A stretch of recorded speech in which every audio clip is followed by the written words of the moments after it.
Hi hello నమస్తే welcome back to max TV. నేను మీ శ్రావ్య. ఈ రోజు మనతో పాటు ఉన్నారు ఏవి సుబ్బారావు గారు, ఆయుర్వేదిక్ స్పెషలిస్ట్. మరి సార్ తో మాట్లాడి ఈ పైల్స్ ట్రీట్మెంట్ కి ఆయుర్వేదిక్ లో ఎలాంటి చికిత్స ఉంటుందో ఈ రోజు వీడియోలో తెలుసుకుందాం. నమస్తే సార్. నమస్కారం అండి. ఎలా ఉన్నారు సార్? బాగున్నాం మేడం. సార్, బిఫోర్ వీడియోలో చెప్పారు ఎవరైతే ఈ పైల్స్ సమస్యతో బాధపడుతున్నారో వాళ్ళకి ఆయుర్వేదంలో ఎలాంటి చికిత్స ఉంటుంది అనేది బిఫోర్ వీడియోలో చెప్పారు. మరి ఈ రోజు వీడియోలో ఆ పైల్స్ కి ఎలాంటి చికిత్స ఉంటుంది అనేది మాకు మా ప్రేక్షకులకి చూపించండి సార్. Okay madam. నమస్కారం అండి. నా పేరు ఏవి సుబ్బారావు. నేను యాప్రాల దగ్గర బాలాజీ నగర్లో ఉంటాను. నేను గత 18 సంవత్సరాల నుంచి ఈ ఆయుర్వేదం వనమూలికలతో మందులు వివిధ రకాలైనటువంటి జబ్బులకి ఇస్తున్నాను. ఈ రోజున పైల్స్ గురించి మీకు తెలియజేస్తూ, పైల్స్లో నొప్పి ఉండేటువంటి పైల్స్, రక్తపు పైల్స్ అనేవి ఉంటాయి. ఈ రక్తపు పైల్స్ని రక్తం చాలా శరీరం నుంచి వెళ్ళిపోవడంతో మనిషి నీరసపడతాడు. అట్లాగే రక్తం పోతున్నటువంటి ఒక రకమైన భయం కూడా అతనికి వస్తుంది అనమాట. అయ్యో రక్తం అంతా వెళ్ళిపోతుంది అనేటువంటిది. ఇలాంటి రక్తం పడకుండా ఉండటానికి ఆయుర్వేదంలో చాలా తక్కువ వ్యవధిలో చాలా తక్కువ ఖర్చుతో చేసేటువంటి అద్భుతమైనటువంటి ప్రయోగాన్ని మన పూర్వీకులు మనకు అందించారండి. దానికి కావాల్సినటువంటి ఇంగ్రీడియంట్స్ కేవలం రెండు. అవి గులాబీ పూలు, 2 పటిక బెల్లం. దాన్నే మిశ్రీ లేదా నవబోత్ అని అంటారు. ఈ రెండింటితో ఇవాళ మీకు అలాంటి గుల్కందుని లేదా గులాబీ పూల లేహాన్ని తయారు చేసేది ఎలాగో మీకు చూపిస్తాను. ముందుగా ఒక చిన్న మంచి మన ఇంట్లో దొరికేటువంటి ఒక గాజు సీసాని, శుభ్రమైనటువంటి గాజు సీసాని తీసుకుని శుభ్రంగా కడిగేసేసి ఎలాంటి తడి లేకుండా చూసుకుని, అలాంటి దానికి ఇలాంటి గులాబీ పూల రేకులు తీసుకోవాలమ్మా. ఈ గులాబీ పూల రేకులను తీసుకుని ఒక లేయర్ లాగా లోపల వేసేసుకోవాలి. ఈ లేయర్ లాగా వేసుకున్న తర్వాత వీటి మీద ఈ పటిక బెల్లం ఉంది కదా, ఈ పటిక బెల్లాన్ని శుభ్రంగా మిక్సీలో వేసేసుకుని పొడి చేసుకోవాలి. ఈ పొడి చేసినటువంటి ఈ పొడిని కొద్దిగా ఇలా చల్లుకోవాలి పైన. ఇలా చల్లుకున్న తర్వాత మళ్ళా కొన్ని గులాబీ పూలు మళ్ళీ దాంట్లో వేసుకోవాలి. ఇలా వేసుకుని అంతా పూర్తిగా నిండిపోయిన తర్వాత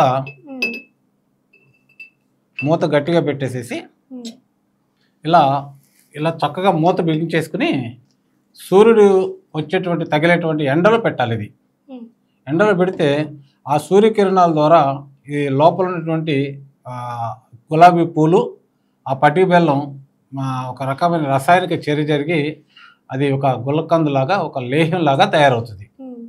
ఈ లేహాన్ని శుభ్రంగా అయిపోయిన తర్వాత ఒక 10-15 రోజులు ఇట్లా ఎండలో పెట్టాలి. పొద్దున పెట్టాలి, రాత్రికి తీసేయాలి. మళ్ళీ పొద్దున పెట్టాలి, రాత్రికి తీసేయాలి. మధ్య మధ్యలో మూతను కొద్దిగా లూజ్ ఇస్తే లోపల ఫామ్ అయినటువంటి చిన్న చిన్న గ్యాస్ లాంటివి కూడా బయటకు వెళ్ళిపోతాయి అనమాట. అట్లా తయారైనటువంటి లేహం మనకి ఇలా ఉంటుందండి. ఇలా చక్కగా ఇలా ఉంటుందండి. సార్, ఇప్పుడు ఇది గాజు గ్లాస్ లో పెట్టుకున్నారు కదా, మరి ఇది డైలీ సన్లైట్ లో పెడితే ఇది పగిలిపోతుంది కదా సార్. సో ఎందుకు ఓన్లీ గ్లాస్ నే ప్రిఫర్ చేశారు? గ్లాస్ లో ఎందుకు చేస్తున్నారంటే ఇది సన్లైట్ ని ఎక్కువగా లాక్కుంటుంది. గాజు అనేది వేడి కిరణాలు, సూర్యకిరణాలు త్వరగా లాక్కుని వేడి అవుతుంది. దీనివల్ల లోపల ఉన్నటువంటి పదార్థం చక్కగా మాకడానికి అవకాశం ఉంటుంది అన్నమాట. అందుకని గాజు సీసాని ఫస్ట్ ప్రిఫరెన్స్ ఇస్తాము. రెండోది లోపల పదార్థం తయారైందా లేదో కూడా మనం బయట నుంచి చూడటం మనం తెలుసుకుంటాం కాబట్టి గాజు సీసా ప్రిఫరెన్స్ ఇస్తున్నానమ్మా. లేకపోతే స్టీల్ సీసా లాంటిదని కూడా మనం చూసుకోవచ్చు. ఓకే సార్, మీరు అంటే మార్నింగ్ పూట సన్లైట్ లో పెట్టమని చెప్పారు, మరి ఈవినింగ్ పూట తీసేయమన్నారు కదా. మరి తీసేసేటప్పుడు కొంతమంది రోజు అంటే ఈ మూతను తీస్తూ ఉండడం వల్ల మనకి లోపల ఉన్న ఐటమ్ ఖరాబ్ అవ్వదా సార్? అవ్వదమ్మా, కానీ నీరు తగలనంత వరకు అవ్వదు. నీరు లాంటి పదార్థాలను తగిలితే మాత్రం ఆ పదార్థం చెడిపోతుంది. నీరు తగలకుండా అది మూత తీసేస్తే కొద్దిగా లోపల ఏమన్నా ఆవిరి లాంటిది వచ్చినా కూడా అది బయటకు వెళ్ళిపోతుంది అన్నమాట. సో ఇది ఎన్ని డేస్ ఉంచాలి సార్ సన్లైట్ లో? అంటే ఎండను పెట్టమ్మా 10 నుంచి 15 రోజులు ఉంచితే పూర్తిగా తయారవుతుంది. ఇప్పుడు చలికాలం కాబట్టి ఒక 2 రోజులు ఎక్కువ ఉన్నా నష్టం లేదు. అదే వేసవికాలంలో అయితే 10-12 రోజుల్లో పూర్తిగా తయారవుతుంది. ఓకే సార్ ఇప్పుడు మీరు ఈ రోజు చేసే ట్రీట్మెంట్ ఏదైతే ఉందో ఈ పైల్స్, ఇది ఓన్లీ పైల్స్ కే యూజ్ చేయాలా లేదా ఎవరైనా తీసుకోవచ్చా సార్? ఇది పైల్స్లో కూడా అమ్మ రక్తం అనేది పడుతుంది కాబట్టి రక్తాన్ని నుంచి కాదు, ముక్కులోంచి రక్తం, కొంతమందికి చెవుల్లోంచి రక్తం, కొంతమందికి నోటిలోంచి రక్తం. రక్తం అనేది ఎక్కడి నుంచి బయటకు వస్తున్నా సరే ఇది తీసుకోవడం వల్ల ఆగిపోతుంది. దీంతో పాటు ఒక పైల్స్కే కాదు, కొంతమందికి కళ్ళు మంటలు పడతాయి వేసవికాలంలో. ఎండలో నడిస్తే అరికాళ్ళు కూడా బాగా తిమ్మెరలో నొప్పులు పడుతుంటాయి. అలాంటి వాళ్ళకి, శరీరంలో హీట్ ఎక్కువ ఉన్నటువంటి వాళ్ళకి ఇవన్నీ కూడా తగ్గుతాయి అమ్మ. కళ్ళు మంటలు తగ్గిపోతాయి, ప్లస్ కళ్ళు చక్కగా అందంగా కనపడుతుంటవి, ప్లస్ అరికాళ్ళు మంటలు తగ్గుతాయి, శరీరంలో హీట్ పోతుంది, ఆకలి పెరుగుతుంది, రంగు కూడా వస్తారు. సార్ మరి ఇందులో ఈ పటిక బెల్లం కూడా వేసారు కదా సార్, మరి షుగర్ పేషెంట్స్ ఇది తీసుకోవచ్చా సార్? షుగర్ పేషెంట్లు ఇది తీసుకోవడం వల్ల షుగర్ కొద్దిగా పెరుగుతుందమ్మా.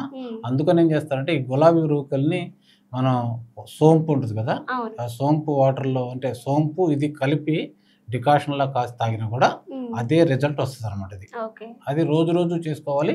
ఇది కొంతకాలం ఒకేసారి చేసుకుని కొంతకాలం వాడుకోవచ్చు. సార్ మనకు ఒక డౌట్, పైల్స్ లో కూడా స్టేజెస్ ఉంటాయి కదా సార్.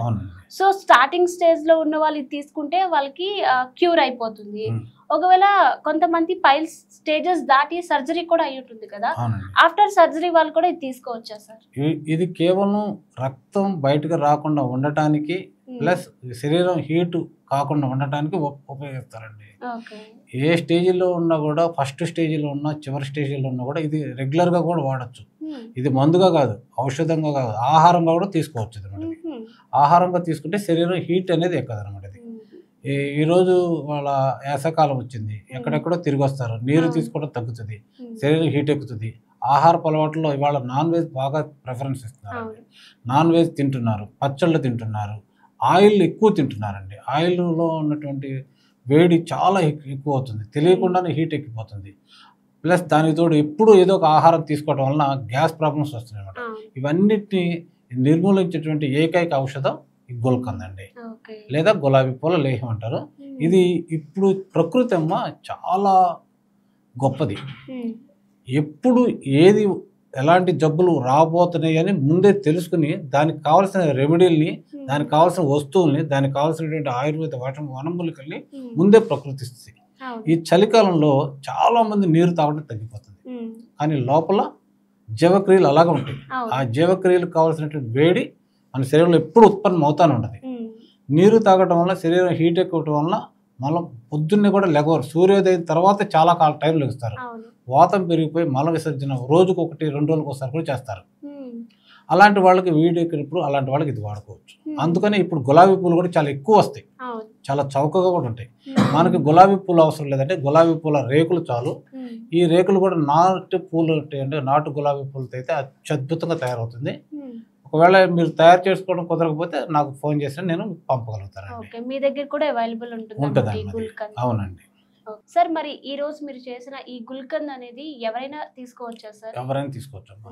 ఇది ఏజ్ తో సంబంధం లేదండి, చిన్న పిల్లలకైతే తక్కువ అమ్మా. ఇప్పుడు మనం డైలీ తీసుకుంటాం. ఇవాళ నాన్ వెజ్ తిన్నారు, చికెన్ తిన్నారు, శరీరం ఆల్రెడీ హీట్ లో ఉంటుంది, నీరు తక్కువ తాగడంతో శరీరం బాగా వేడైంది అనుకోండి. అలాంటి వాళ్ళకి తెల్లారిపోతే మోషన్ రాదనుకున్నప్పుడు ఆ రోజు రాత్రే కొద్దిగా తినేసి నిద్రపోతే తెల్లారిపోతున్న చక్కగా ఫ్రీగా మోషన్ అవుతుంది అమ్మ. ఇది శరీరం ఓన్లీ మోషన్ కోసమే కాదు, శరీరంలో హీట్ తగ్గుతుంది, తర్వాత బాడీ కళ్ళ మంటలు, అరికాళ్ళ నొప్పులు తగ్గుతుంది. రెండోది ఏంటంటే కలర్ కూడా వస్తుంది. ఇది 15 డేస్ తర్వాత, అంటే 15 డేస్ తర్వాత ఎలా ఉండబోతుంది సార్ ఇది? ఓకే, మనం తయారు చేసిన తర్వాత ఈ గుల్కంద్ అనేది ఇలా ఉంటుందమ్మా. ఈ గులాబీ పూల లేహం అనేది ఇలా ఉంటుంది సార్. ఇలా ఉంటుంది. దీన్ని మనకి రోజుకి ఒక పెద్దవాళ్ళు అయితే ఇంత తినొచ్చు సార్. ఇలా తీసుకోవటం వల్ల ఆ రోజుకి రక్తం, మలంలోంచి వచ్చేటువంటి రక్తం కానీ, ముక్కుల్లోంచి వచ్చేటువంటి రక్తం కానీ, నోటిలోంచి వచ్చేటువంటి రక్తం కానీ, శరీరంలో ఎక్కడ నుంచి వచ్చినటువంటి రక్తం కూడా ఎమ్మటే ఒక్క పూటకే తగ్గిపోతుంది అనమాట. ఇది ఎవరైతే బ్లడ్ పైల్స్ తో బాధపడుతున్నారో వాళ్ళకి ఇది దివ్య ఔషధంగా అని చెప్పొచ్చు కదా సార్? అవునమ్మా. సో ఇది ఈ మోతాదులో డైలీ తీసుకోవడం వల్ల మీకు ఈ కాన్స్టిపేషన్, ఈ బ్లడ్ రావడం అనేది తగ్గిపోతుంది.